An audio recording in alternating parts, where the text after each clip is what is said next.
ராமேஸ்வரத்தில் இருந்து சென்ற படகில் இலங்கை கடற்படை கப்பல் மோதியதில் மீனவர் ஒருவர் உயிரிழந்தார். கடந்த சனிக்கிழமையன்று ராமேஸ்வரத்திலிருந்து சென்ற மீனவர்கள் கச்சத்தீவு அருகே மீன்பிடித்துக் கொண்டிருந்தனர்.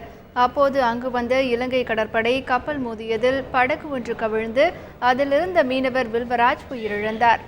அவரது உடலை விரைந்து மீட்க வேண்டும் என தப்பி வந்த மற்ற மீனவர்கள் கோரிக்கை விடுத்துள்ளனர். மீன் பிடிக்க போன இடத்துல 4 நபர் போன இடத்துல இலங்கை நேவி இப்படி எங்களை வந்து பெரட்டி விட்டுட்டு காப்பாற்றிட்டு போய் நம்ம நாட்டுக்கு அவன் நாட்டுக்கு தெரிஞ்சுன்னு சொல்லி, அதாவது தெரிஞ்சுட்டா கேவலம் நம்மளும் கேப்டனாக போவோம்னு சொல்லி அந்த நாட்டுக்கு தெரிஞ்சு அந்த நாட்டு தெரிஞ்சுன்னா வேகமாக ஆயிரம்னு சொல்லிட்டு எங்களை மிரட்டி பக்கத்தில் கத்தியும் துப்பாக்கியும் இருந்துச்சு.